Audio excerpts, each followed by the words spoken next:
Hey, everybody. Welcome to the PC Perspective Podcast. This is episode 229, being recorded on December 5th, 2012. I'm Ryan Shrout.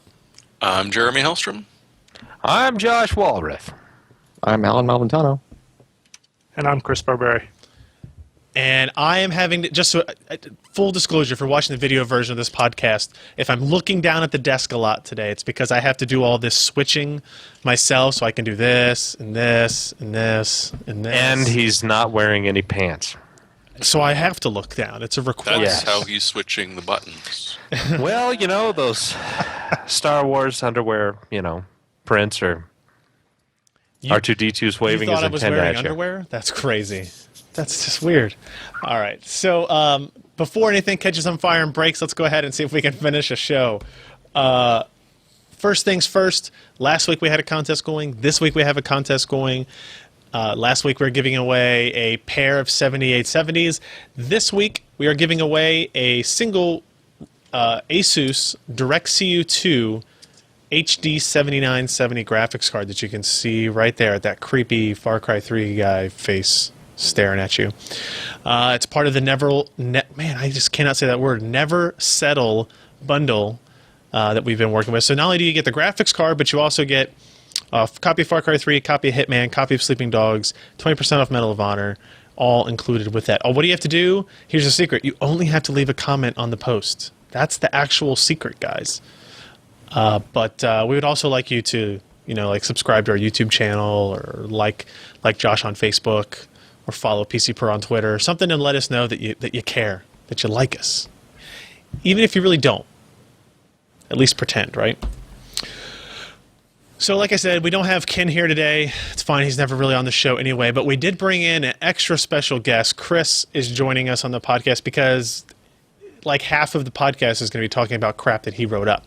So I only thought it appropriate that we bring you on, Chris. So how you doing? It's been a while since we've seen you. Doing good, thanks. Good. Trying to mess around with NetLimiter to not blow out my connection. Oh, okay. Gotcha. I can see your video got a little blocky, but as long as you're still there, that's all we care about. So the first thing we're going to talk about is actually another router review. You're mainly our networking guy on PC Per, and we had talked about the N66U. We talked about what was the other router that you wrote a review of? Oh, the Amped wireless set. Yeah. And now we have a little bit lower cost Asus router, the RT N56U Black Diamonds. You want to tell us a little bit about that and maybe what makes it stand out? Yeah, the N56U is actually a pretty good router. I was considering the price. It was about $99. It's got the same good interface that the 66U has, almost all the same features, and performance-wise, it actually was pretty close to being on par with the 56 or the 66U in a lot of cases. It's definitely smaller. It's got internal antennas as opposed to the external. Yeah. So that may be an issue for some folks if they really need to push their signal across the house or down. Did you notice any difference, like in range between the 66U and the 56U then? A little bit. I mean, there was actually the 66U is definitely the best one that I've tested so far. And in the torture test, the 66U was coming out on top, but not by a drastic amount. Maybe it depends on where, but I mean, the torture test kind of kills everything. Right. At 5 gigahertz, nothing was able to really get through, but at 2.4, it was pretty close, actually. Now, go ahead, sorry. I was going to say, on the firmware and the software side of things, it was funny because when you first got this unit, it had software that was really nothing like what we saw on the 66U, but shortly thereafter, it updated and it looks almost identical to it. Yeah. If you scroll back up, that top picture was the firmware when I first pulled it out of the box. And I was actually kind of disappointed. I was hoping to see the other one. And then I was halfway through doing the testing, and I noticed that there was a new version of firmware out, and I grabbed it, and it was the new one. So, there isn't really a whole lot of difference functionality-wise. It's just user interface. Okay. Are there any specific features that are there or missing or anything like that are worth noting between the 66 and the 56U? Because obviously there's a price difference, right? So where's that come into play? Well, I mean, I think it's mainly due to the external antennas. The 66U definitely has a little bit more power under the hood. It was able to push the signal a little bit faster. So for example, in the 5 gigahertz tests, where we were Lab getting test averages. or normal test? Which way? I'll show the benchmarks. Which Okay, page I'm looking should I at the normal use tests with Okay. the USB N66. Okay. Yeah. So if you look at the charts, we were getting probably about double with the N66U at 5 gigahertz. Okay. Yeah, there we go. Yeah. With downloads, and uploads was a little bit closer. And same thing with the 2.4. You definitely saw. But the thing that I found kind of interesting was that the N56U router, everything was really consistent. Where like if that's a perfect chart right there. So if you look at the N56U on that one, average, minimum, and maximum all stay pretty tight within a group, where on a lot of the other routers, they'll have huge burst speeds, but like minimum and maximums will drop way off. So it was just, I think, a good all-around router. I mean, it's not anything spectacular, but for the price range, it was pretty good. I was pretty happy with it. What's this cost? It's about $99. So what's that in relation to the 66U? Is that like 180? 66U is about 180, but I mean, it really depends on what, you may be able to get stuff, on sales and whatnot. I mean, I've seen the 66U as low as like 140. Okay. But overall, I mean, you came away fairly impressed, right? I mean, you thought this, if for the average, even the average enthusiast power user, this might be the best router that we've tested thus far, or that you've tested thus far. Yeah, I think so. Like I said, the 66U is definitely the most powerful, but when you look at the price versus the performance, if I were to buy one personally, I'd probably go with the 56U just to, considering the fact that the 66U is almost double the price, Gotcha. in a year or two when new stuff comes out, you can spend that extra $100 on a new router. Gotcha. So what could we maybe tease people on what's coming up next on the networking side of things? Well, we do have the Netgear. There's an AC router, and we actually have the AC adapter. So we're going to get to see what kind of speeds we're able to get. They're claiming gigabit over wireless, so we'll see how well that holds up. But yeah, not to spoil the surprise, but isn't the adapter USB 2.0? Yes. That's Aw. all of the 802.11ac adapters are USB 2.0, which caps out at theoretically 480 megabits. Which So- I don't think we really have to worry too much because nobody gets anywhere near close to what they claim right. with their wireless speeds anyways. Even today. Right. Yeah. I mean, if we can get 480, I'd be surprised on the AC. Well, let's see what we get. Other topics for this week, I did and it's not really a review, we call them video perspectives of the Thermaltake, but it's their esports brand, the TT Esports Level 10M adjustable gaming mouse. That is an odd looking beast, to say the least. It is adjustable in two angles, just like Josh. Two hex screws, one that raises and lowers the hand placement, and one that rotates it left and right, so you can actually have some slight adjustment on it. There's no weights or anything like that. There are 3 customizable LEDs. Where's that picture down here a little bit? That you can customize in software. You have this one here on the mouse wheel. You have this one on your primary button, and this one that rests under your hand, I guess, the rest of the time. It's actually a really, really nice mouse. It has macro software. It has the capability to, you can see on this side, there's 2 programmable buttons plus a 5-way directional button that you can use to adjust profiles on the fly or adjust DPI on the fly. It comes with a little wrench, obviously, to adjust things. It comes with 3 postcards, so you can send to your friends, which is important, I think. Where did I have a picture of that software in here? No, I think maybe I had that in the video. It does go all the way up to 8300 DPI, which I enabled for a little bit, and it didn't last very long. Yeah, but it goes to 11. It does. Yep. Well, it's level 10, and it goes, I guess. To 11, yeah. Over 9,000. The buttons also. How heavy is it?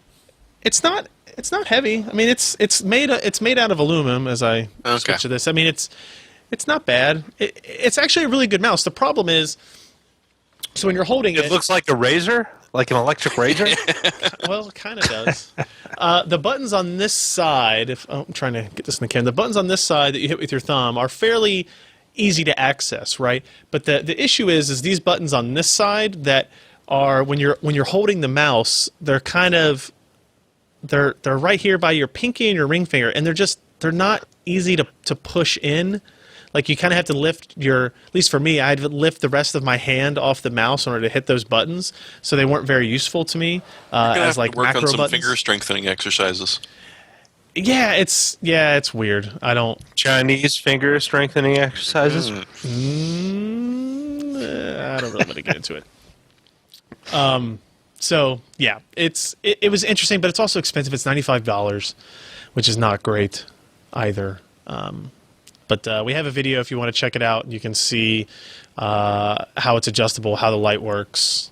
It's very Chinglish-based software, right? There's a lot of weird grammatical issues in adjusting the macros and stuff like that we were able to figure our way through, but it wasn't necessarily the easiest thing that I've ever done either. Okay. Moving on past that, let's go back a little bit more towards another exciting. This is a series of articles, guys. We don't do these very often, but this was Chris's idea, and this is a project, I guess, Chris, that you were working on already anyway. So we decided to do, I guess it's going to be a 5-part story now on cutting the cord. So I just wanted to, we don't have to go into a whole lot of detail on this, but we can point people to the stories. Go to PCPro.com and look for the Cutting the Cord articles, part 1. Yeah, so Chris's wife went into labor while she was at home, and they had no transportation. So, an And she excellent felt it choice when I of told her I wanted articles. to get rid of cable, and she Yeah. wasn't even pregnant. Cut that cord with your teeth. Yeah, I've been actually running without cable TV for about 2.5 years now. So when Windows 8 was coming out, I was actually pretty interested to see how well the Media Center piece of it worked, because we've been using Windows 7 Media Center for a while. So when Windows 8 came out, I was planning on rebuilding my machine. The old one was about 2.5 years old, was getting a little long in the tooth, and I thought it was about time to upgrade it. So I just wanted to document the whole process from start to finish. And one of the things that I found out relatively quickly was that Windows 8 Media Center kind of sucks. It actually has not changed drastically from Windows 7, but they've removed some kind of key functions that just make no sense to me. So, for example, with Windows 7 Media Center, you were able to put a check in the box and say Start Media Center automatically and kind of keep it on top of everything else. So when you booted, it would just boot right into Media Center and it looked like a set-top box. Windows 8, they removed that. So what happens is you boot, and on your TV, you see Metro. And then over to the right, you see a nice little icon for Media Center. So you got to scroll over, click Media Center, and open it up. So there's just some things like that just made me go back to 7 relatively quickly. And I know there's a few other things out there. I think Robert Heron on one of his podcasts mentioned that they have a limit of the amount of TV tuners you can use, which shouldn't be a problem for most people. The limit's 4, so basically you can record and watch 4 streams at once.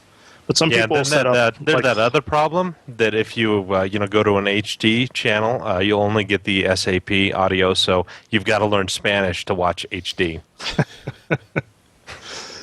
Yeah, well, the main problem, I guess, is some people set up whole house DVRs basically, and then they stream the content all over the place. So if you have 7 or 8 tuners, you can't use it with 8.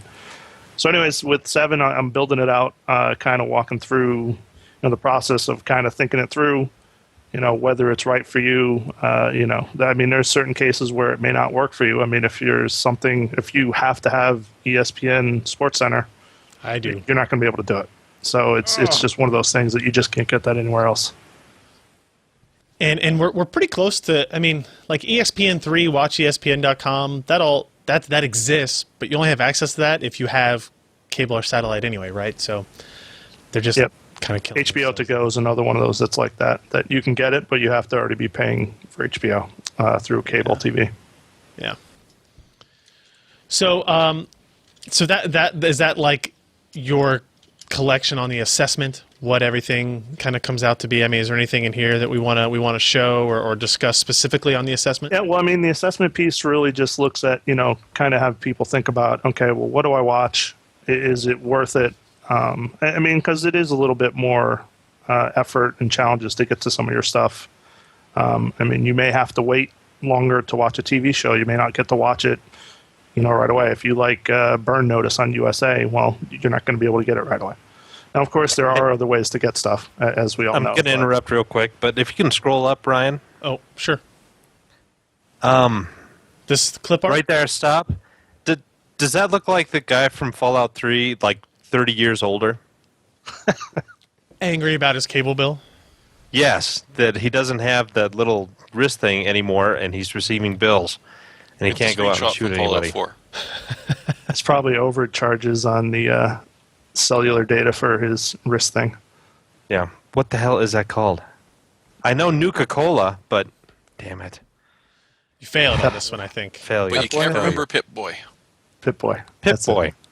And come on, I've even shown you real-life Pip-Boys as my picks sometimes. Oh, that's true. That's true.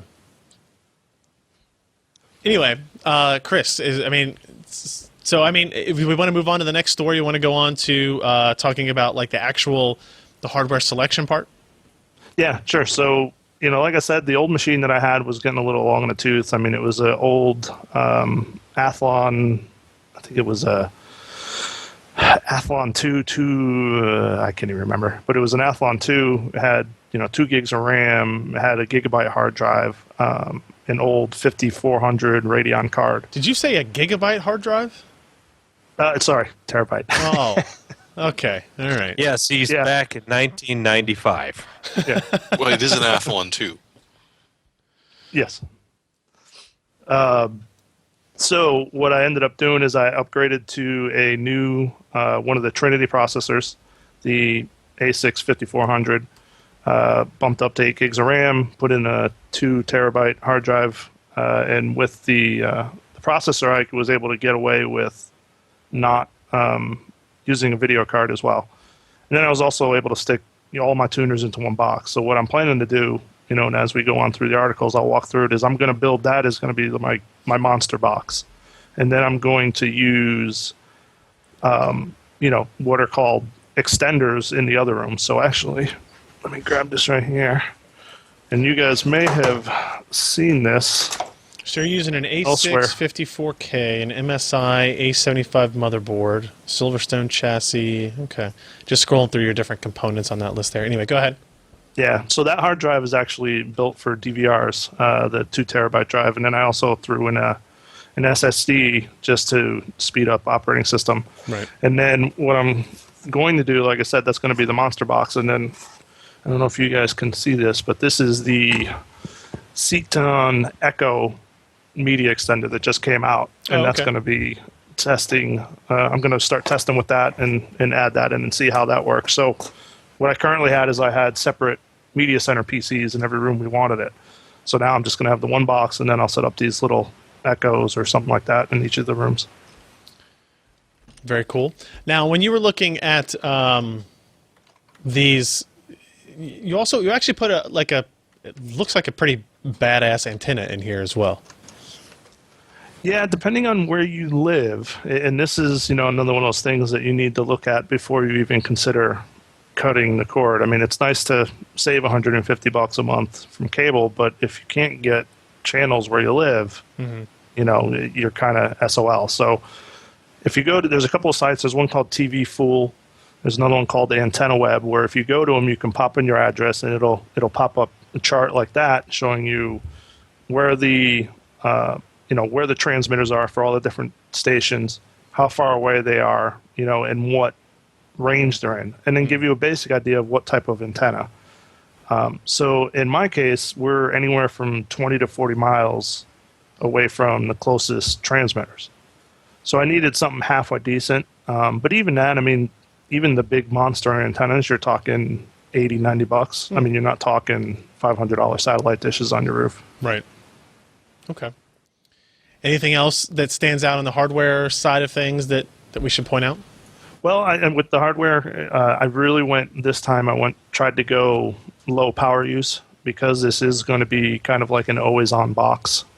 So I wanted to try to minimize the amount of power, and I've been getting pretty good results so far. I mean, I'll dump that in one of the later articles, but I mean, we're talking averages, anywhere from 40 to 60 watts total when it's running. I mean, the highest I've seen at all is about 80 watts when it was running full bore. And the Silverstone case we're showing here is pretty nice looking. I mean, it's not exactly as super svelte maybe as some people would want, because it looks like, is that full height cards or half height cards? No, those are half height cards. Okay. Okay, well that's good. And I mean, it's nice. It kind of just mixes in with the other components I have. You can't really tell what it is. The one thing that I did find as a downside, which I almost hate to ding them on, is it claims that you can put a full-size ATX power supply in, which I did. But once you do that, if you scroll down, here? Either one of those pictures, there's no way to fit in an optical drive, because basically it bumps right up against that drive. So you need to go with a mini ITX power supply if you plan on doing an optical disc. But what we just ended up doing is, I mean, I think we've used our optical drive in the old one probably a dozen times in a year or two. So I just have an external drive that I'm just going to keep nearby. If we want to play something, we'll just do it through that. Okay. So what are the other couple of parts coming up? Like I said it's going to be a 5-part series, right? So we've got 3, 4, and 5 left. What are going to be the focuses there? Yeah, so the first one was kind of about the assessment. The second one was all about the hardware. The next one that should be coming out later this week will be on actually installing Windows 7 Home Premium. And not, I'm going to walk through doing the install, but I mean, most of our viewers probably know how to install it. But I'm also going to talk about tweaks that you can do to the operating system to kind of make it streamlined for Media Center, so power management, that sort of thing. Then we'll dive into actually installing Media Center, configuring it, and getting that up and running. And then the last part will be on all different add-ons, so like different plugins, like, okay, you want to add in Hulu, this is how you do it. You want to add in Netflix, you want to use one of these media extenders, that type of thing. Cool. Looking forward to So it. hopefully it'll be kind of like a start-to-finish thing, that if it's a feasible thing for you, you can pretty much start with the first article, work your way through, and have your own Media Center by the time you're done.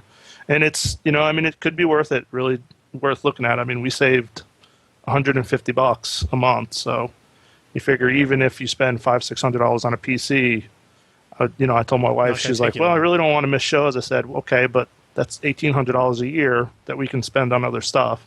We can go out and buy a big screen TV every year if we really want. So, Yeah, you can.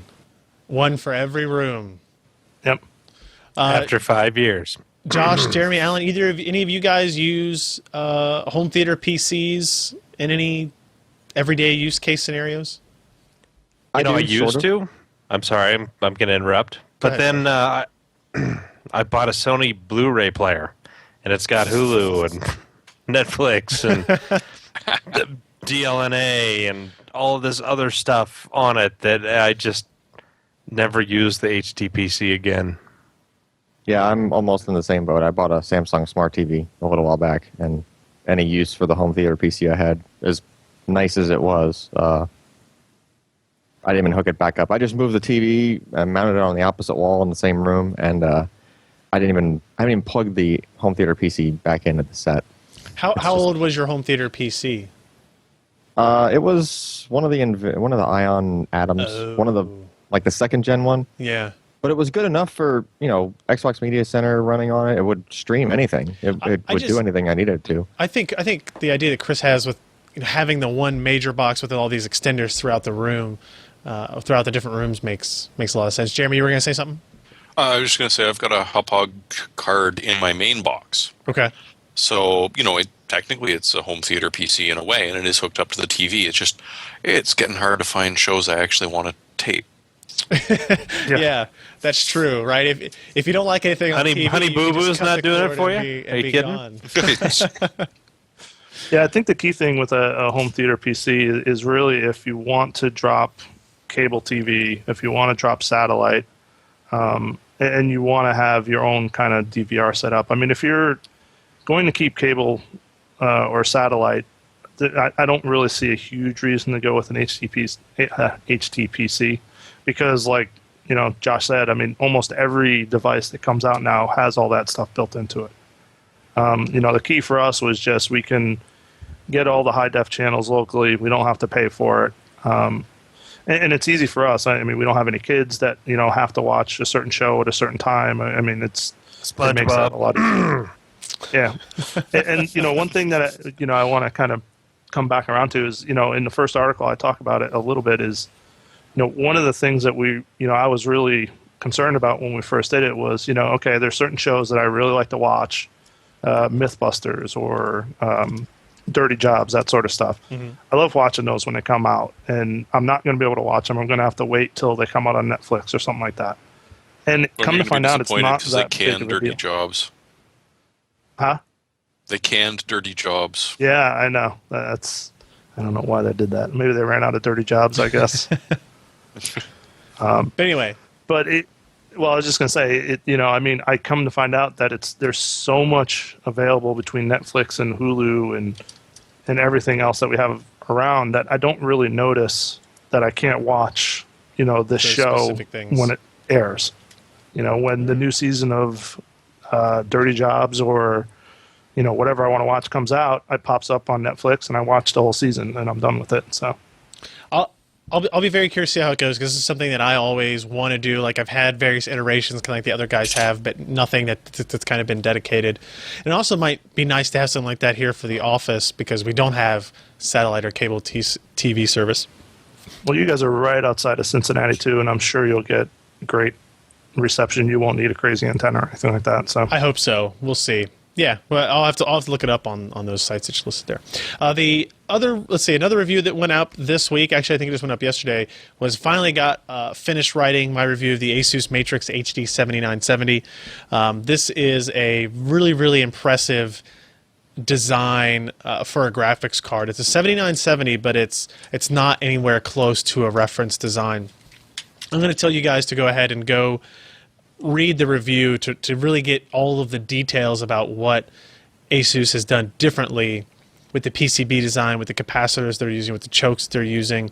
I mean, they're doing things like they have a 56% larger power plane. If you look at this picture of the reference PCB on the bottom and the Asus there, that just allows you to more smoothly deliver that power, less voltage drop and that kind of stuff. They're using capacitors rated at 10,000 hours instead of 5,000 hours on their super high end with the 5,000s they use on their direct CU cards and that kind of stuff. So everything is a step up on this card. Then you have some features like VGA Hotwire, which allows you to connect leads from the back of the graphics card onto one of two specific Asus motherboards. It's the Rampage 4 Extreme and the Maximus 5 Extreme. So you can do hardware level voltage adjustment without having to do any soldering or anything like that. So, if you're really into like the volt modding type of stuff, that's a pretty killer feature. They have the tweak it buttons, which allow you to adjust voltage on the fly while the card is going, and hardware buttons in there. This fan button, as you might guess from the 100% underneath it, makes the fans immediately go to 100%.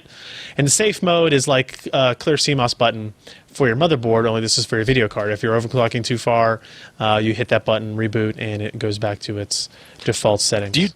Do you still have the first Matrix card that they had out? Oh, so the 5870? I'm sure I do. Yeah.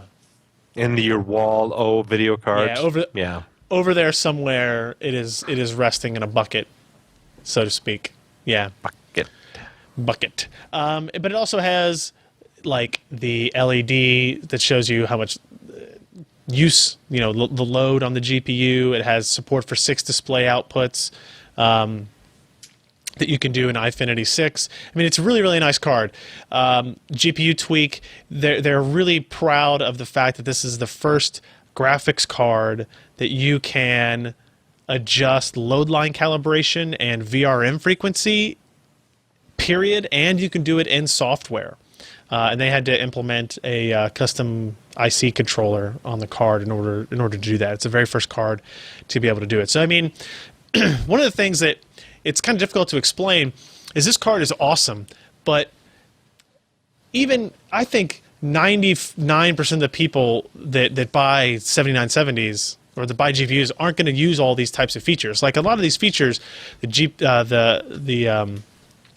VGA Hotwire, the Tweak It, the Turbofan, the Safe Mode, those are for like hardcore overclocking, LN2 overclocking, those types of things. It's not for, oh, I like to go in the software and just adjust it and run a couple of games until it crashes, and then that's my stable overclock, right? Because that's what, in reality, that's what we do when we test them. We're not using LN2. We're not using any kind of liquid cooling on these cards. So usually with like the how would you compare and contrast this card with like the MSI Lightning? I never had the hands-on time with the Lightning. I think they have the same goal. I think they have the same idea. Let's make a custom designed PCB, highly overclockable card. When the Lightning first came out, though, it was pretty expensive compared to the reference cards, right? Yeah.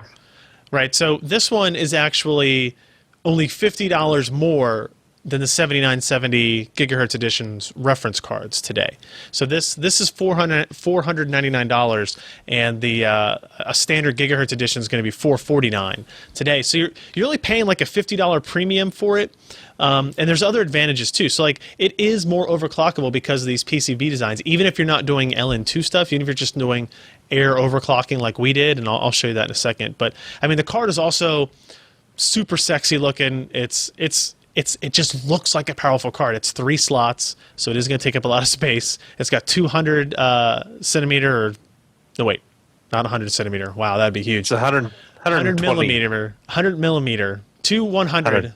Yeah, fans. So a good amount of cooling power, but they're also quiet. Like I said, you can do 6 display outputs. That's 3 slots wide. 3 slots wide. Yeah. Exactly. Two displays per slot? I like the touches like this, right? So if you're an LN2 guy, you get to see the card the whole time, and that's kind of cool, right? But if you actually put it in your case, sometimes you feel bad because you're taking this really expensive, cool-looking piece of hardware and you hide it. But at least with this Matrix card, they have this backplate that lets everybody know, if you have a window on your case at least, that you're using a Matrix 7970, which is, cool to see. And did the Lightning do this too? Was it a larger than standard, like taller than standard PCB? Kind of like this is right here, Josh? Mm-hmm. Yeah, except it was just the opposite. It was skinny up front, wide in the back. Yeah, just like you like it. So that, it appeals to a different demographics, if you know what I mean. Just like you like it.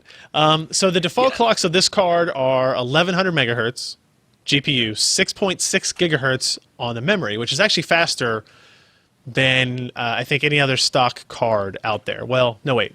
What did the Lightning card come out as? It was like 1070 is the base Lightning for the 7970. Okay.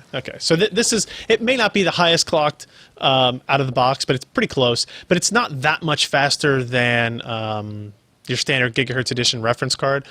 But we did our overclocking, and I was actually able to get the GPU up to 1300 megahertz, completely stable. If that's the only thing I adjusted, let's see if I can bring up the screenshot a little bit better. I was able to get the GPU up to 1300 megahertz, and what I do like about the software is it adjusts the voltage for you as you go. ASUS does a very good job of kind of self-tuning. They have a good idea of what voltages are needed to get what frequencies. So I was pushing 1.38 volts, which is pretty high, to be fair. For a GPU, yeah. Yeah, good thing there's a panic button on it. Yeah. But I mean, temperatures weren't out of line, actually. Now, my fastest total overclock ended up settling all the way down to 1275 megahertz GPU clock, but then 7 gigahertz on the memory clock, which gave us our best overall total, 3D Mark score performance result, and it was stable. Like we looped Unigen for several hours and didn't have any issues or corruption or anything like that we saw. So I was very, very impressed with the overclocking capability of this card, even for people that aren't using LN2, right? We're not messing around with any of that kind of stuff, just air cooling. And what's neat about that is, although obviously temperatures and fan noise will increase when you overclock, if you look, power consumption is a little bit higher, not too much, but look at the temperatures. I mean, it's 10 degrees Celsius lower than the reference card. And look how much quieter it is. It's 10 dBA less under a full load than the 7970 gigahertz edition reference card. That's a 10 dBA is a lot. That's a huge difference. And this cooler does a great job of, these two fans can actually rotate independent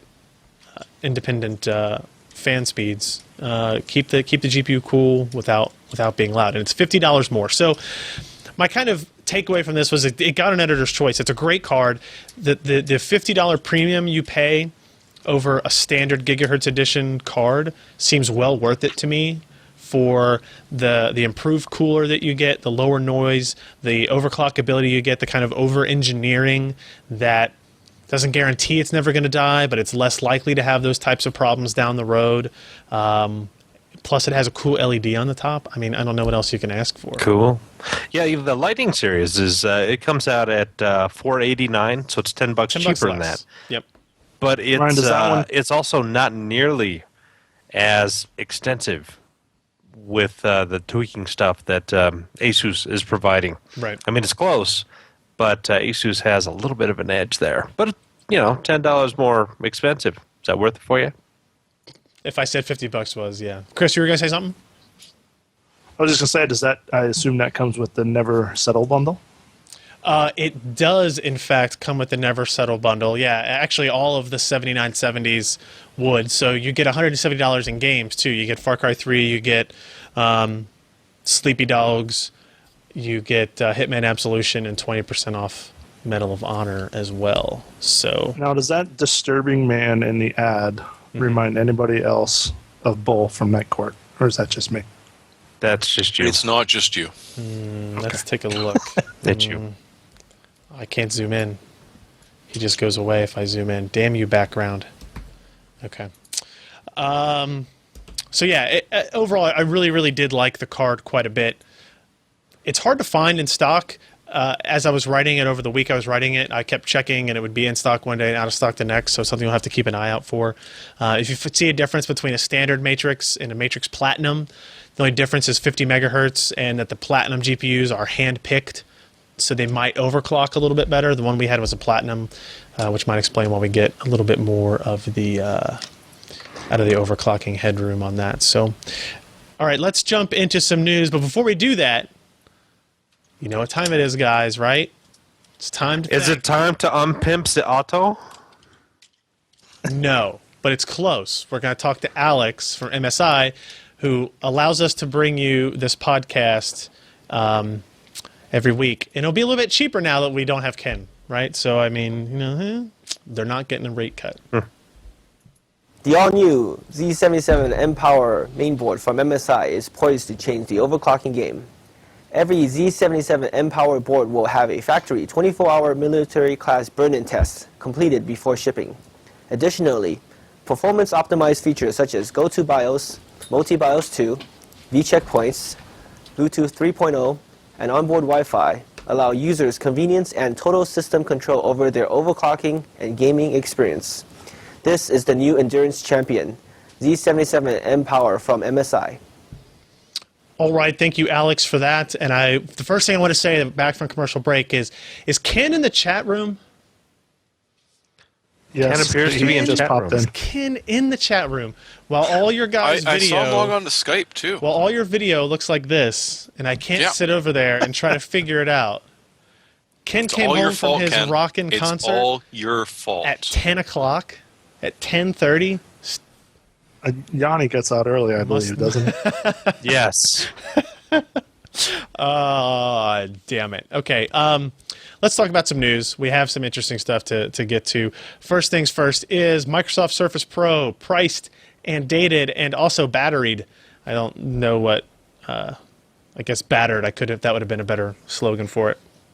So the Surface Pro is like the Surface RT, but it's thicker. It has an x86 processor. It's going to be more expensive. Is it $899? Who knows about this? Anybody? $899 for the 64 gig version, $999 to get 128 gigs. Because that's totally reasonably priced. It's too expensive. Simple as that. And this is an i5 part, right? No, is it? No. Yeah, it's an i5, but it's got HD 4000. Okay. So it'll be an old, This is an Ultrabook. This is 2350? this is an Ultrabook. It's not really a tablet, right? I mean, it's a tablet, but it's in an Ultrabook hardware configuration, right? So I don't think the 899 is totally outside the realm of pricing that it should be in, because other than the But fact that boy, you don't with, get a with Windows keyboard, 8, how much of that drive space are you 25, losing? 30 gigs. Doesn't yeah, matter. there's You're about on the I think cloud. 20 gigs. Isn't there like some class action lawsuit against Microsoft because it's like, hey, you promised me 64 gigs, but because Win 8 takes up so much space, I've got half. Yeah, of that. there's and I a- couldn't save. there's a I lawyer couldn't here in save all my California. music. Yeah, I think there's a lawyer, but they've since they did that, I think they've put a little blurb on the bottom of their page saying you only have X amount usable. Yeah, I saw that on a box on the webpage too. Oh, really? Yeah. Also, the other news out of this is that the battery life is apparently half of the RT, which people, again, got all up in a huff about, but it's an Ultrabook. Guess what? Pretty much all the Ultrabooks I've tested have between like 4 and 5 hours of battery life, and this is an Ultrabook. It has Ultrabook hardware, it has Ultrabook-sized battery, and it gets like 4 hours of battery life. I don't think it's as bad of a decision as it is, but I don't think it's great. It's not going to get anybody's attention. I don't know. Plus that stupid stylus thing looking next to it just reminds me of all the crap Microsoft screwed up on tablets the first time around. You know, it's just like, why would you do this again? I don't No, know. Because people forgot, and they'll fall for it once more. Yeah. I did just happen to get in my grubby little paws. I don't know if you can see this. Oh man. It's the Ooh. Acer Iconia. Picked it up for the wife for Christmas, so otherwise I'd She's dip not in open the her. room, is she? She won't be watching. Oh. Wait a minute. Wait a Under minute. the desk. That's why he smiles all the time. Shh! Don't tell Wait a anybody. minute, you can't open it before Christmas and write a review of it and then put it back in? It's rough. Maybe we'll think about it. All right. Maybe I had to patch it before you. I had to make sure it was okay. Yeah, there you go. I want to make sure all the software is updated. I didn't want you to have to fiddle with it on Christmas morning. That's a good one. I'll have to remember that for Christmas. I don't want you to fiddle with it on Christmas morning. Not with the kids around. I'm sorry. It Not with just the kids around. All right, other news. Roseville announces a 1,600 watt power supply. Jeremy, is there anything interesting in this, or is it just more overkill? Well, apart from the fact that it is pretty much a welder. It's okay. nice. It's- Would even North American Power be able to power that from a single wall socket? It swears that Alan? it will. Isn't it like 1560 is the most theoretical you can get, And- but they're offering a 1600? 15. What is it? You can have a 15 amp, Yeah, 15 Which amp is- outlet. You can have a but 20. that you works can have a out to 20. about 1,200 or 1,500 watts. So I have 20 Yeah. amp circuits. No, in and my I mean, house. you can do 30 watt. I mean, some of the high-end printers and various electrical components do require a dryer plug. They don't seem to mention that you're going to need it. So chances are it can supply up to 1,600. And frankly, I don't think you could find a system that you could build relatively easily that would suck that much down. I To be think that one perfectly has a honest. standard. I think that's got a standard power plug for it, so that's Yes, going it to fit does. in a 15. No, yeah, so it's that'll You need a not- 20 it's amp not circuit. a- No, it's 15 true. over- It's 15 a over 20 is 1440. outlet. It's do the that, happy but- face plugs. Stinking US with what, 110, 100? No. It does say 115 to 240 volt right here. If you Yeah. kind of, it's hard to see. Well, and it claims that there's two 12-volt rails. One's providing 110 amp. One's providing 50 amp. 160 amp. You're already 110 amps. over. yeah. Look, That looks a lot can- bigger than a normal Listen, power supply. listen, Look, you it's get more Roseville. than arc that. Come weld on. with that. I'm just pointing that out. say it again, Alan. You can arc weld with that many amps. Yes, you can. Say. Well, In fact, you don't really need I them. think that is a challenge. I'm sure they'll send us one if we ask them. How can we wire it up to see if we can arc weld it, Alan? Is that possible? There's two bridges. There's two pins on the ATX connector to your bridge that will trick the power supply into thinking that the PC told it to be on, Right, and then you yeah. can do whatever the heck you want with the 12-volt rail. Can you arc weld on 12 volt on 12 volts? Yeah, Yeah. All right. yeah. Does that power supply come with the nipple attachments? And the sponges. Usually. They're extra. All right. So Torture people with it. the old school saying used to be, "Does it run Crisis?" The new saying will be, "Does it run Crisis 3?" As we saw the Crisis 3 system requirements revealed this week. Tim wrote this up for us. What stands out to you guys here? Anything? The fact that they mentioned the GTX 450. Right. Well, that's in the minimum. There's no such thing as a GTX 450, is there? I don't think so. I think there's a GTS 450. Yes. Yeah. Yes. But But no GT. Is the 450 DirectX 11? no. I don't know. They're saying minimum you No. need a DirectX 11 part. Then yes. No, can't be. I don't know. Well, no, the 400s. 5770 is no way. The 400s were. Yeah. Yeah? I think the 4000 series might have been DX11. This is what No, Josh is for. 4000 Josh, series tell me was the answer. DX10. Yeah. The entire 5000 series was DX11. Okay. Okay. The first DX11 parts on the market. See, Remember that, QuakeCon? I knew Yeah, we Come had- on. I knew we GTS had- Help me 450 remember. does say DirectX 11. It was special Sorry. for me, too. Gotcha. But here's what I like: high performance. It doesn't even give you a graphics card. It says the latest DX11 GPU. So save your money. The example graphics cards are HD 7970 or GTX 680. Example processors: the Core i7 2600K or the FX 4150. That seems kind of Totally comparable. oddly balanced, does it not? Maybe somebody should tell them that core count is not equivalent there.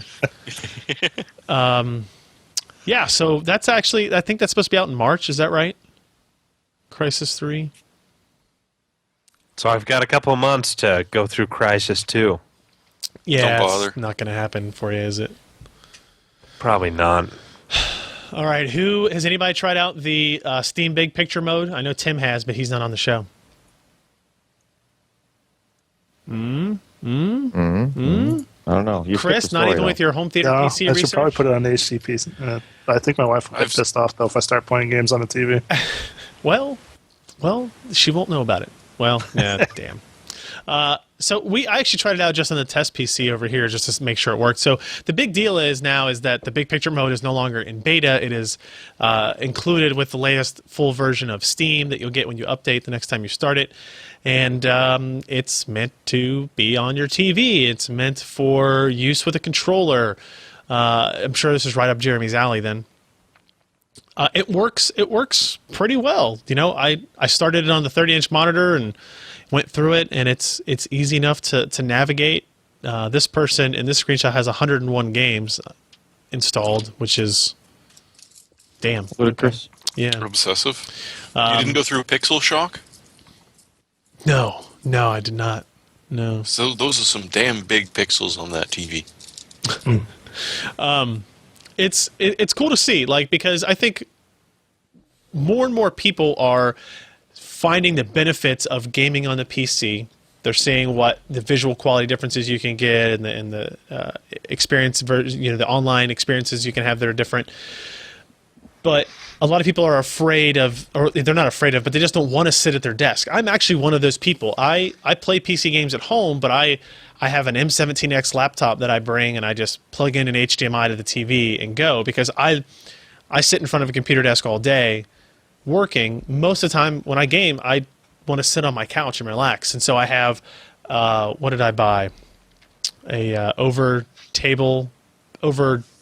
bed table. You that didn't we get use in the hospital. Phantom keyboard mouse combo? No.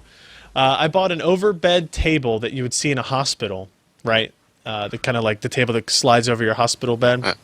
Came with I a have my kidney keyboard tray. and mouse on that, and it slides. The legs of it slide under the couch and everything, so I can set up real close to it. It actually works great. A long time ago, my idea was to productize that and sell it to gamers for 9 times as much as I would pay for them from like Amazon or something like that. But this will work with that as well, and you'll still get the visual benefits of it. So none of you guys game on TVs at all, or I mean, you're sitting in front of the computer monitors only. I've got an Infinity system, Yeah. so Same here. yeah. I tried that Gaikai thing briefly, and the beta's over, so I could probably say something about it. I'm not sure, but But I mean, Well, that was do just, all the games work? That was the It's where my Fine in big keyboard picture and mode? mouse are. say it again, Jeremy. It's where my keyboard and mouse are. Of Right. course I'm sitting in front of the monitor. Right, and that's why I had to bring my keyboard and mouse out, because like I played Skyrim in front of the TV. But Chris, your question was, do all the games work in big picture mode? Yeah, I mean the games launch just as they would normally. The big picture mode is just a new interface for the Steam client, right? It's just how you can buy games in the store that way. You can start games. Go through your friends and send messages and that kind of stuff that way. It's really just a full screen Steam client. It's kind of it looks like a Media Center edition or something like that interface, but for the gaming aspect of Steam, which is really cool. And I think this is why people wish or hope or theorize and rumor about the Steam box coming to fruition relatively soon. The problem I could see with the Steam box would be hardware. So what happens 3 months down the road when that Steam box no longer can run the next game? I mean, is it going to be an You turn upgradable box? down the quality settings. Yep. So what? Yeah. So if you were to launch, if you're using this and you take some PC, you launch a Steam client, you have your laptop sitting over by the TV or something, and I guess the idea is you're carrying your joystick away from all that setup and you're sitting on your couch, right? But I guess the catch is if you accidentally launch a game that does require the keyboard, then you have to get your butt back up and. Well, I Oh, think grab the a keyboard. lot of, I don't want to say most, but a lot of games on the PC will support an Xbox controller anyway today. Right. You can play those that way, and I You think could always go with a wireless keyboard and mouse. yeah, you needed wireless to. keyboard and mouse. Have that on your coffee table, that kind of stuff. Get that Phantom lap board that Josh was talking about, or something like it would be useful. But it's, I think it will be, we've got to combine the best of both. Combine the best of the PC, which is the customizability, the higher performance, and the ease of use of a console to some degree to get everybody on board with using PCs. And I think having this kind of big picture mode, as they call it, which should probably be renamed and rebranded, is a good thing for that, right? I mean, it's just I often would have to get real close to TV and squint when trying to select Skyrim on my list of games on Steam and all that kind of stuff, right? As opposed to being able to scroll through it and start it. But when you start it, it's just a normal game. So, I mean, all you have to do is when you download the new client, you'll see it. There's a big blue fuzzy area in the top right-hand side of the screen that says Big Picture Mode, and you can just click it, and it'll take you right into it. And you can escape out of it and exit out of it. So, worth a shot. What else? What else is in the news? Rumors. Jeremy, you want to tell us about the potential for 2013 new Radeon card releases? It is apparently true. And NVIDIA has pretty much already converted and said, oh, yeah, well, we got some new cards coming out, too. But, it's really nice to see the 8800 and the 8900 series that we've been hearing about for quite a while now. Actually sort of getting a relatively official launch date. And the best part about this is we were talking about an 8990. It's been a while since we've seen a referenced dual GPU card. It's going to be, a lot of fun. But, we're looking at least on the high end where a lot of people are interested in. The 8970 is going to have 2,560 shaders, which is up just over 500 and change from the 7970 that you're used to, and is going to add another 16 ROPs, stay with the same memory interface, and pump a bit of bandwidth up. We've still got a little bit more to do with PCI Express 3.0. Yeah. The 8990, on the other hand, is incredible at 5120 shaders, which That's crazy. is essentially the better part of two 8970s. It is exactly two, you could say. Yeah. It's significantly higher than what we saw Addition in the is so 7990. hard. The other nice thing is that the ROPs are also going to stick with 48, except, of course, it will be doubled. So we're going to see a nice jump everywhere. It's going to be interesting to see if they can actually hit 600 gigabytes a second on the bandwidth, which is what they're claiming for the 8990. That's going to be interesting to see. But win or lose, it's still going to be lovely.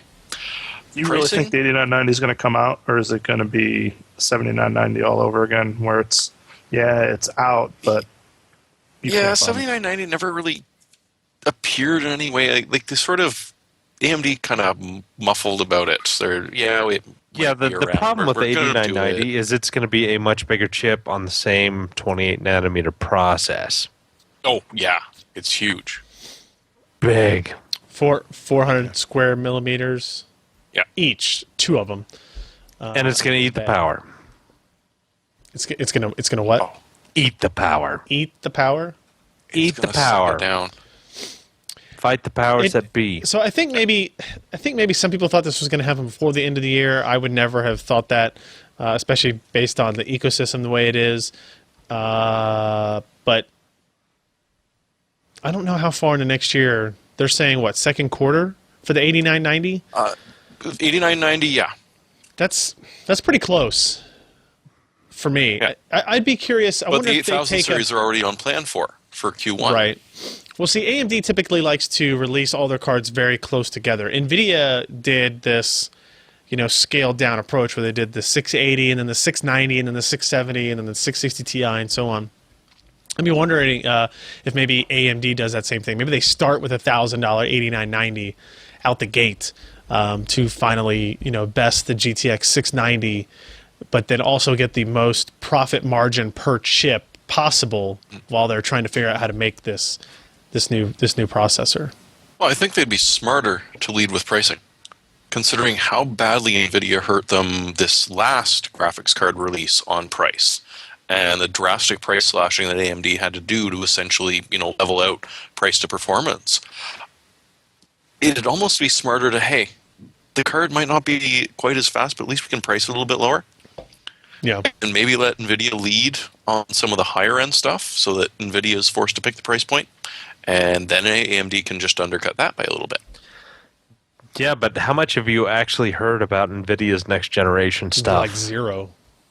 The classic NVIDIA PR response, oh yeah, it's coming. It's going to be there right on time. Everything's great. We can't quite show you any benchmarks or silicon. Yeah, but oh, don't worry, it's going to be there. TSMC Yep. and nobody is leaking Lower anything heat, lower about power. these products. Yeah.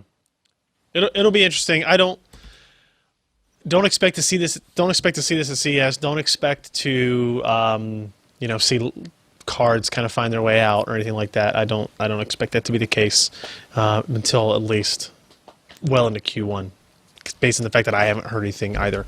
Other interesting news is that Intel might become a foundry for ARM if Apple goes x86. Josh, do you want to try to explain this story to me in any kind of way? Okay, there was an analyst that came out and said that Intel could potentially be making chips for Apple, and they're going to be the ARM base, the A6, A6X.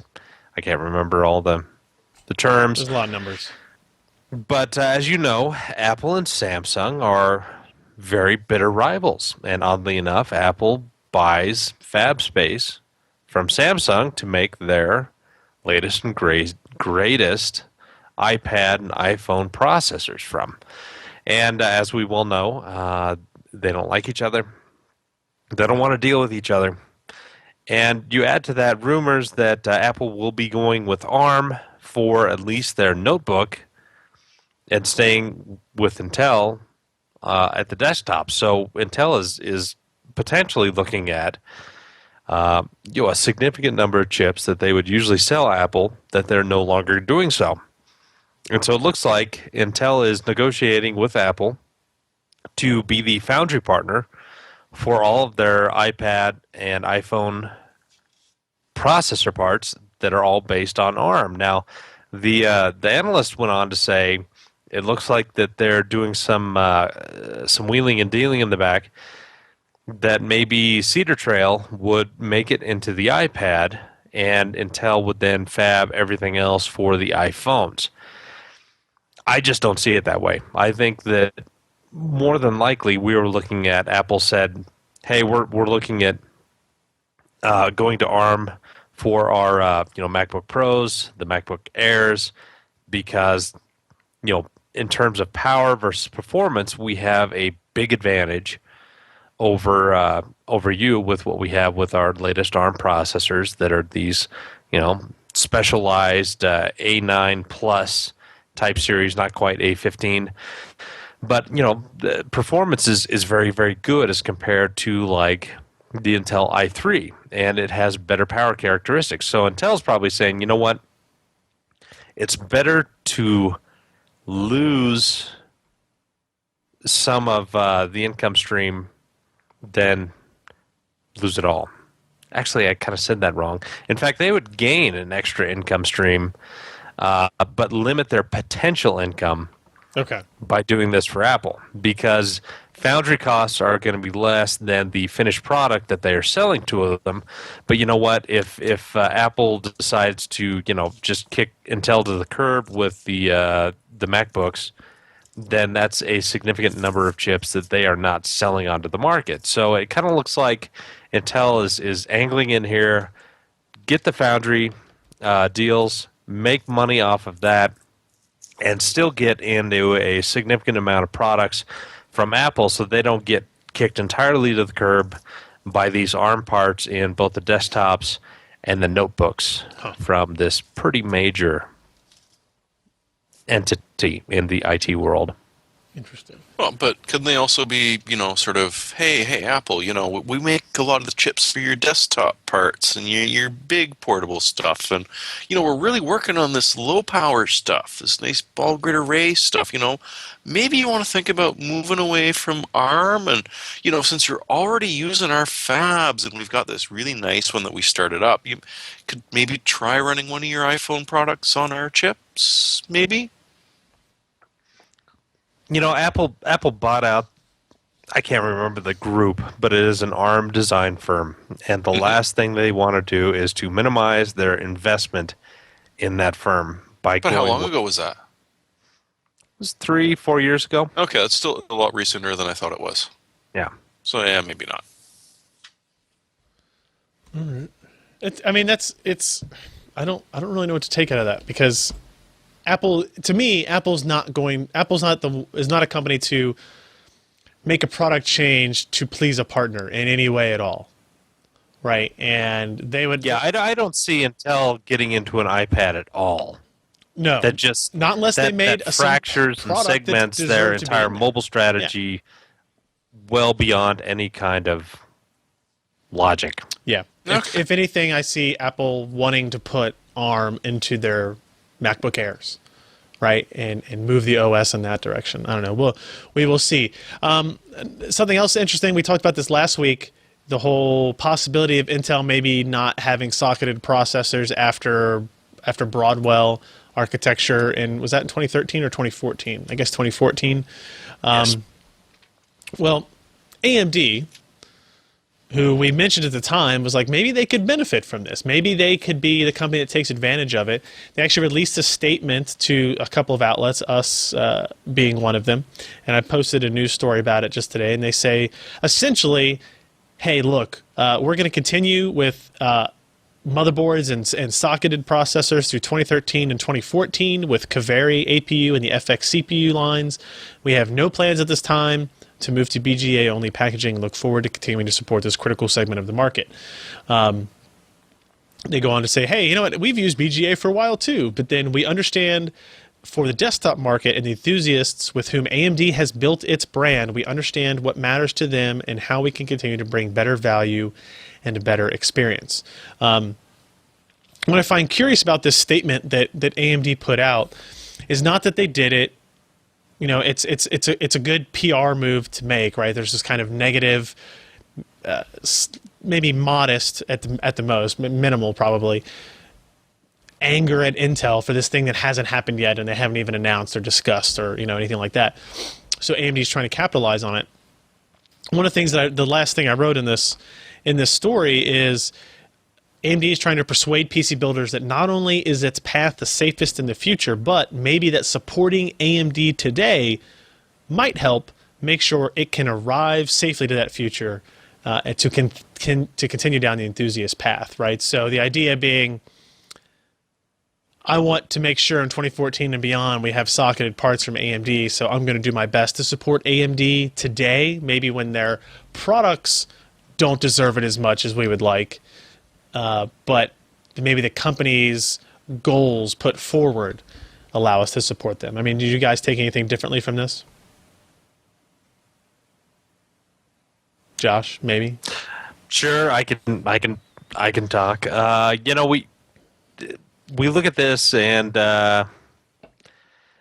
it isn't like Intel is abandoning the LGA swappable chip market, because they simply aren't. Because Haswell is going to be there. It's still LGA. The product after Broadwell is going to be LGA as well. It's just these Broadwell chips that will be, or at least they say they will be, soldered on the motherboard, and you're not going to be able to swap them out. But it is nice to see that AMD is talking about Kaveri, that it will be somewhere in a 2013 and 2014 time frame, which for consumers would be a good thing. And we can only hope that AMD has a product that is at least comparable to Haswell, which will be offered as LGA from 2013 through 2014 and potentially into 2015 until they get the next generation out after that. If they have a product that's comparable, and Intel does kind of swerve more to the BGA, then yeah, AMD is going to pick up some steam. Cool. But only if they have a comparable product. Well, yeah. I mean, that makes sense. All right. I guess that's... No, wait. Alan, are you still there? Alan? I I was am. gonna say, why don't we have Alan talk about that the Flash announcement? Yeah, that thing you skipped. Yes, I saw that Scott posted a piece of news for us while we were doing this because I felt bad. Alan had nothing to talk about. Nothing. Alan's got nothing. He was Period. He was so busy cooking, he didn't learn any of the new cool stuff on. Oh, you had to hit me with the that was birthday cooking. Back off. Well, you could have been cooking flash chips. All right, so tell me about is right wearing as a problem eliminated today? No. Not Okay, today. expand on that then. Okay. He's a man of few words. So these guys over at Macronix figured out some way to create a flash memory channel or some kind of a architecture around the flash memory cell, the transistor circuit itself. Basically, they remake the structure of the channel in such a way that they can heat the channel up. 800C, I it's remember somebody Called telling me. re-annealing. Yeah, like 800 degrees centigrade. So here's what happens.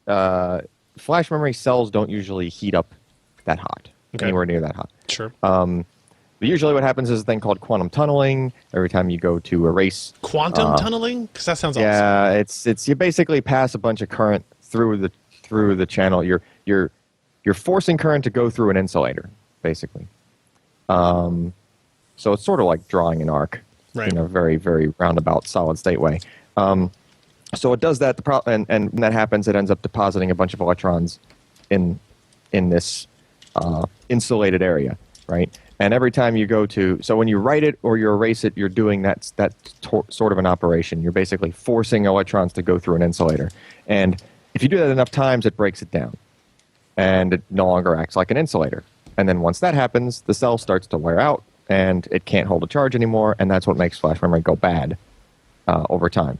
All right. And it's actually a little bit, it's not a simple on-off thing either, right? Because as it gets towards its end of a life, it wouldn't, like, you may have written the data correctly and you might be able to read it correctly, but the amount of time that it stays there reduces, right? So it's not just like a on-off, like, oh, that's it, it's worn out, you're done, right? brand new SSD will hold data for a much longer period of time reliably than one that's at its end of life, for example. So this technology tries to get that insulator, that whole structure, back to what it should be, as if it was like a new condition. So a way to do that is called a process called annealing, and this, what they're able to do with this tech. Because annealing is not very well known at all. This whole heating up something to change physical properties. Oh, see, I thought, okay, Josh was going to talk. Josh was going to talk, and I thought this was going to be a joke about kneeling, like on your knees. Yeah, Ryan was scrambling to run across. I was the room. actually, I was literally counting down. What, the broken clock? So this is actually a trick that this trick's been around for a very long time. Like there were people reprogramming very old CPUs, like the EEPROM. Remember your way old CPUs that had the little window on them? No, That I you don't. could pull the little window off, and you can hit it with UV light, and that would erase the EEPROM part of the. How about people who had like really dull swords and then re-anneal them, and they can sharpen them? Well, okay, so Well, yeah, things because that- that's flashing so too. chips that will Yeah. repeatedly erase. Because you know, after 1,000 hacks through a person's neck, this oh, one wow. it just doesn't keep the edge anymore. Let's heat it up to 800C and see what happens. Dang it! Back to the story. So, back in the day, chips that you could only erase 50 or 100 times, and then they were basically you'd erase them enough times, and that was the end of it. I'm not talking about flash memory, like basically electrically programmable EEPROM kind of memory. They were able to get some more life out of those by baking them in an oven, because they basically annealed that materials inside the chip, right, and got a little more life out of it, and then they could reprogram it a few more times. So this is the same thing applied to flash memory, except on a much, much smaller scale, because like Ryan said, it does heat it up to 800 centigrade, but it's only heating up like one transistor or one small group of them. Well, just So a that- small sector of the actual chip. And so yeah. you think Oh, about, Suddenly the Americans revert back to 1/16 Celsius. of a chip goes up to 800C. When you start spreading that through a heat spreader or the rest of the chip, plus it only does it for milliseconds. Yeah, and then they're talking about the thing I saw in the paper was just one cell. Literally, they were only doing this to one cell at a time. So that is such a small fraction of a flash memory chip. I mean, basically, think about flash memory chips right now are 8 gig to 16 gig worth of flash Yeah. on a die, right? And if you ever do the math for that, the number of transistors on flash memory chips is way, way higher than on CPUs or GPUs. Because if you actually extrapolate that stuff out, take 16 gigabytes and multiply that by 8, you'll end up with a very large number of transistors on a die, on a very small die, as a matter of fact. Heating that up to 800C, I mean, does Plus, that... how many transistors in a cell? It's 1. It's 1 to 1. And then you can add maybe 5%. No, it's not. What? It's 1 transistor per cell. The cell is a transistor. That's how flash memory works. Look, I'm not trying to. I thought it was like literally 4 transistors because you had the different states the charge had to go through, especially for MLC. No, it's like it's one cell is the cell itself is part of one floating gate, insulated gate transistor. Okay. And then for MLC, you're storing, you're storing multiple bits in that for that one transistor.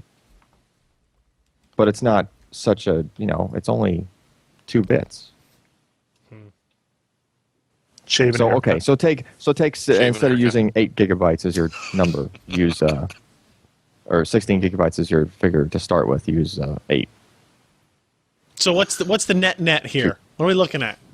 The net is they're just making this flash memory last longer, but it's such a drastic. This is the kind of It's thing like that, prolong for Well- flash memory. but it's like anything else you read about But a news how does the story about like controller hard drive think about this? technology, or there's, we're hitting the drive surface with lasers and we can store so much more, but this is technology that you don't need to implement yet. It's the cost versus the benefit is just too high. They're trying to restructure flash memory so that they can heat the transistor up to 800 centigrade. And I mean, come on, Is there any power? I mean, I know it's hardly anything that's like a millisecond, but 800C is a lot of heat. I mean, right, but it doesn't take. It takes almost no amperage to get that fraction of the chip up to 800C if with a duration of a pulse of 1 millisecond. It's- and I Hey, hope we don't Chris, see a So it's bunch not of going to uh, affect potentially- chips at all. Sorry, Everybody talks at Chris, once, could like you that. potentially put in a fishing hat on yourself? And I'll just call you Wilson from now on. That was Lower your camera. that was Lower that was Kent's fault. I had moved the window up earlier. There we go. Okay. There you go. I had moved the window up earlier, but when we reset it, it was different again. So, all right. So, okay, this is not like a next week technology. This is No. a next year technology, a next This decade. is a next. This is like 5 years. Okay. I'm this okay is with that. this might I'll not accept this that. might not even show up because think of how long of a lifespan we're getting out of flash memory right now. You know, we have enterprise drives rated for 5 to 10 full drive writes per day for 5 years. I need more. I mean, it's not that, you know, if you needed more life out of it. If you saw you how would many s- times I transcoded video a day here, Here's the deal with the added complexity that they would have to add to the circuit yeah. to make this happen, this tech happen, you would sooner just drop back down to single level cell.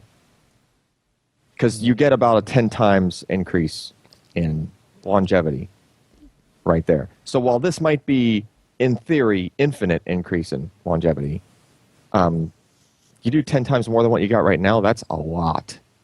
I mean, really, how much writing are you actually doing? You in this only thing? need 8K of memory. Yeah, nobody needs Yes. more than that. Yeah. But the thing that this reminds me of, does anybody remember the Secure Erase flash drives? The The ones one that burst into flames when you fed Yeah. them the certain destruct command? That's I nice. remember What if that. you can make all the cells go at 800C at one time? And you Yeah, pull like, that is this whole not just- 1600 watts from your power supply at Or once. your SSD. And your house goes up in a mushroom cloud. you do know we're going to have people. Why is there a stick their bad blackout for 2 SSDs blocks in around? ovens going forward once they read this, right? Yeah, they're going to do it. Yeah. All those overclocking guys are going to be like, I'm making my flash memory last longer. I'm not going to know if it lasts longer for another 3 years, but Trust me, this will do it. Okay, so that rounds out the news for this week. Our last little post is if you missed it, sorry, we had our third AMD sponsored Never Settle game stream. We played some Far Cry 3 last night. Josh got in on there. He was the black lady character, just randomly. I was the, like, what nationality was my guy? Was I Scottish? You're the Scott. You're the Yeah. obnoxious Scott. Yeah, he was an ass. That's redundant, Josh. Man, pulling out all the racial jokes already. Well, good thing we're at the end and nobody's listening. So that was fun. We gave away a lot of stuff. We're probably going to try to do some more of those in the not-too-distant future with AMD as well. But just a reminder again, if you go to PCPro.com, we are giving away a Asus DirectCU2 HD 7970 graphics card to be given away next Wednesday. So we'll have the winner by the next podcast. So make sure you check out for that. Now, this is where we normally do hardware, software picks of the week as I look around the table. I was busy setting up the stuff. Let's just jump straight to Jeremy. What'd you pick? No, I'm waiting for you. Okay, we're going to be waiting for a while, so let's go. Oh, jeez. Do you remember back in the day when a printer was a printer? And, you know, you just sort of installed it on the network and hooked it up, and the driver took care of everything, and it was boring. Nah, who needs that crap? I want a printer nowadays, the network printers that have an actual attached server to it with a secondary LAN card and a second MAC address and an internal connection to the actual printer, which has to be a specific IP address, regardless of what sort of a range you have in your IP address reservations, and you're never quite sure which MAC address it is, and it really wants to phone home constantly. Always wants to talk to the manufacturer so that it could get through your I don't secured think he's network being and download sincere with these updates guys. without interrupting your day, or report how many pages you're printing per hour. Because the security risk for having an unsecured device attached to your network that somebody who doesn't even have a login to your system is still able to access. Oh, come on! Don't worry about that. It's a good thing somehow. So, I mean, who needs the printer that's just a printer? it keeps I you think should have employed. An entire server attached to it. It does continue to This give you is a a good job. thing. It does continue to give you a job. All right, so his selection was a smart-ass one. Mine is now totally legit. Too I still legit. give you enough time to find one. Oh, I was going to pick that earlier for myself. Boom. That's only like a 5-year-old. Hold on, wait for racing this part. wheel. See what it says up in the corner for PS2 Does that say PlayStation 2? or PC. Genius. PC2. This is one of 4 racing wheels I found in my basement yesterday. The genius elves came and delivered them secretly. But then to your those genius basement elves got without their you ass knowing. fired. So that's actually the racing wheel I'm going to be using when we play Dirt 2 after the show tonight. I don't really have anything. I don't recommend buying that wheel. That's not really a pick. But I wanted to have something to show and hold up. Josh, what do you got? I've been starting on these self-contained liquid coolers, and the closest one I can find to the AMD version that I have is the older Corsair H80, and that's a good, and it's on sale now. And if you dig around, you can find a even bigger deal for like $69. It's a you can tell double it's rare. wide cooler. It's got two 120 millimeter fans. It's good stuff. I do like It'll those make you coolers. happy. I do like those coolers. Yeah. Alan, you're next. Yes, I know. Okay. Any of you guys using Google two-factor authentication? Nope. Why the heck not? Cause You mean with the phone number? convenience. Boring. Boring. Boring. You guys. Okay, so all somebody needs, you're telling me all somebody needs is just your password. And my And- login. Oh, and your email address? Oh, darn. No one's going to figure that Or out. the ability to, hack into the Google servers. My or, password is yeah, long. get a man in the Okay. middle attack going. But if they figure it out- uh, Okay, so the important stuff for like passwords is usually will also include something you have.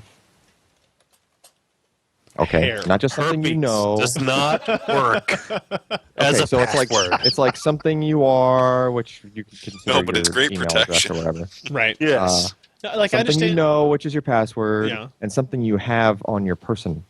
Okay. So I have this, right? I have this for my E-Trade account. I have a key fob. Yes. Yeah. Right? And it's an RSA dongle, and it's a 6-digit number I have to put in with my password. And you know what really sucks? Is not having my keys and needing to pay a bill. Okay. And not being now, able to log in. I got the answer for you. Okay. So you don't know this. I don't know this. we implant it. It's okay, something you have. Well, guess what? Where I work, I can't bring a cell phone in. Well, the Google Authenticator app on the phone is what comes up with, it acts like your fob, right? Okay. So that's worthless. No, it's not, because they have a what's called a backup You code generator. So you can generate a little thing of 10 backup codes. It gives you a little thing to print out. You print it out. You cut out this little square of paper. Put it in your wallet? You stick it in your wallet. So it's the If you same know what thing I as mean. if you. It's the same thing as if you had the But fob. isn't that just like having a longer password, but 10 of them that the hacker can guess? No, but you. That What definitely was your wouldn't mother's work. maiden name? What was the first car you owned? You don't get to the challenge for the second factor, which asks you Right. for either the number off the fob or the number off the backup code list, until you've done your username and password correctly. Right. So it's, Okay, so now- it's like having 2 passwords then. because Now, it's aside not- from all this, Okay, there's go actually a side perk that I don't think a lot of people realize. When you switch Google to this mode, Prostitutes, right? no. When you switch Google over to this mode, in order to log in with like iPhones, Android devices, whatever, to say, your mail app on your phone, right? Yeah. You don't use the fob to log in that way. You generate, and this is also through the security applet in Google. Once you've turned this feature on, you go in there and it makes a device-specific password, which is like a strong, very long. It's like a 16-character password, right? So you create one. You label it as at the time that you create it within Google's interface. So you can make one and say, okay, this is my phone, right? Right. And it spits out the 16-character password. You type that into the Because phone it's as the long password. and it's strong and it's off to get the password on. Yes. And Alan's you got type- back. And it's in my thong. So you type that into the device. The device logs into Google. Google recognizes it. It basically acts like a pairing from that point forward. And if you were to change your Google regular password, the devices would continue to work. You wouldn't have to go and change all your devices because you can go into you can actually turn them off and disable them individually. So you lost your whatever Phone. You go into your account. You You lost your life. You kill that device in the list, and it's gone, and you didn't have to reset everything else. I do like that. Okay. All right. Right? That's actually the exact opposite of their normal mobile app way of doing things, because you register the device as a mobile device that's attached Right. to your Gmail account. Yes. And even if you know the password, if you switch devices, you still have to go through generating that one-time password, getting it to the new device, saying, yes, this is my new device. So they Yes. trump that when you do this? No, you still have to do, if you switch devices, you still have, you can register multiple devices. They all show up in a list. Like I have 10 Yes, you different. can. Yeah. Okay. But if you change your account, your regular password, just like when you're going to the website and you're just trying to log in, right? That doesn't affect all of the device-specific ones. Because you can individually kill those, right? So there's no need to make it so you just clean slated everything. So it's very convenient. Most people don't frequently change their regular password like they should be because of that. Right, They don't want to go through, every single device they own and have to No, they'll redo change their everything. phone more often than they'll change their password.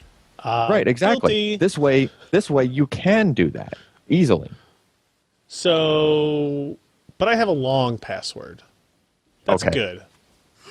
Sure. L0NG, right? And the first time you use that long password on somebody's computer that has a keylogger on it, It's they have your nice long password. RYANSHR0UT. I don't understand how that could ever be broken. Oh, just That's add the an thing. exclamation I'm point telling to it, you, it'll be there's fine. plenty of malware out there that has keyloggers built into No, it. I There's got plenty you. of No, ways. look, you're right. It makes sense. It's a good thing. It's sort of it's sort of feel a better pain about- when you start to use it. I agree. I feel better It's sort about of a my pain when E-Trade you start account to when use I it. have that, but it's a pain in the ass once sometimes. you've either you're carrying your phone around or you have the backup code thing in your wallet just in case, then you're covered. And it's just like one extra step. It takes like so an extra if you 5 lose seconds. your wallet, can you cancel the backup codes? Yep. Yeah. All you do is you go Quickly. right back to the page as if you were going to regenerate backup codes, and the But you old can't- ones become How null. do you log in if you don't have your backup codes? What if your phone Because- battery is dead? You can sign. What if Then you you can lose your keep phone and backup your email. wallet in the backseat of a taxi? Oh my God! You're never going to read your email again. No, because so Ryan is that's the not thing. speaking from When you- personal experience when here. you log in, you're only prompted for the full blown. You need the second factor if it's something that they don't recognize. So if you go back to your house and you just use your regular browser that you've already done this with once and told it, hey, remember this browser, you're good. So my laptop could be one of those. Sure, and then it would just ask for your username and your password, and it would not ask for the additional factor. Public access terminal at the library that I'm always at could be one. Well, you better not check the box to remember. No, don't check Just the kidding, box to nobody goes remember to the this computer library. when you do it there. Ken doesn't even know what a library is. Oh, Okay, that's not dumb. I'm sorry, I made fun of It's you. good stuff. Okay. Moving on, Chris, you have a selection for us? Yeah, actually, I have Is it? Something new and something old to rival Josh's usual Okay. All right. plethora. Well, first thing I got this week is I got the. I know you probably can't see it too well. The HTC 8X Video phone. comes in good now. Windows Phone. Yeah. Look at those Today's squares. been Windows week between this and the Iconia. Ring, ring, ring, ring, ring, ring, ring. Yeah. Windows Phone. These are actually pretty good. And one thing I was kind of surprised is once I put my information in, it actually tied right into my Xbox account. So if I play Sweet some of these gamer games, score. I actually get Xbox achievements. I Did you pretty have good. to activate it? Does it have a little thing in the corner that says this is not a what is that called? I don't know. But A valid version of Windows Phone? No, I think it's okay. Damn it. So, but I've been pretty happy with it so far. Give we Ryan were a second. He using- can show you the text. I really do want to try a Windows 8 phone, but I don't want to pay for it. They're good. The Like, problem I I've don't found wanna- with I don't it is wanna just commit, I the guess app is what I'm support's not there yet. I mean, Yeah, they claim they same got a thing. ton of apps. But It's the exact same thing on WinRT, right? I mean, it's the exact same issue. So what's your something old then? my old one, and I don't know if anybody's Well, going to be able to the phone's see the new this. RTE, Is that right? EO? This is Is a that- PNY EO. 1 megabyte, 30 pin, 70 nanosecond memory chip that I got Yeah. with my first PC. Cost $100 It's as an EO. upgrade. And it came with a Compudyne PC. Bonus points to anybody who knows what Compudyne was. I had a Compudyne. I had a It was CompUSA's CompUSA's house brand. They were out of Texas. Yeah, it was just CompUSA's house brand. It was a 486 DX2 50 megahertz, I think. Okay. All right. So that's it. Extended data output. For my something old,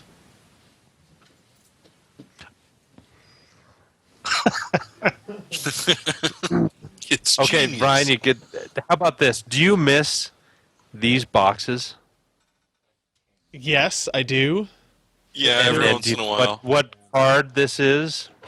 Well, not in the plastic for sure. Well, not in a plastic, a wad. Ding, fries are done. Hey, Yeah. Also, And the it has resolution is really extra bad. special. The resolution's cooler. awful, but Closer. Oh, Closer. I Two can't Molex see through the plugs that just fell box. out? I don't know. It's a GeForce 4 Ti 4600 with the thermal take Thermaltake. replacement cooler. They're asking in the chat room if it's the Minecraft edition because of how blocky your all's video Yeah. is. This was the VisionTech card, one of the last ones that they released before they went down in flames. Or wait, did they? Who? P&Y? Yeah. Was it? No, VisionTech. I feel like they were around a little bit longer than that. I I mean, don't think does- they got the but- 5000 series. I think they went down after the 4800 maybe. Ti. Yeah, that The was the important thing is they're not relevant HP8X. now. Okay, that's it. That's our hardware show and tell for the week. Let's finish this damn thing. That's it. Thanks everybody for joining us. Sorry it was a little bit hokey with the video quality and all that kind of crap. Don't worry, we'll have it all fixed for next week. Maybe. I don't really know. PCPer.com/live is the URL if you want to watch us record this. Wednesdays, 10 p.m. Eastern is pretty much when we start. And then PCPer.com/podcast is the URL. I would encourage you to spread throughout the world. Every forum here's the deal. Every forum that you are a member to, every one of you listening and or watching, I want you to go start a thread now and say, hey, Now. check out this awesome podcast. Sometimes they say funny things. There's some bald guys on it. They talk about hardware. And link to PCPer.com/podcast. And then when everybody else goes to that same post that's listening to me right now and they see that post already there, they go, oh man, I'm going to leave a comment about how awesome that podcast is. The world will be a better place. So we encourage all of you to do that all of the time. Don't forget to enter our contest. And if you want to play Dirt 2, we're going to do that after the show. If not, you can watch me crash into walls because I did a lot of that in the 10-minute training session I had this morning.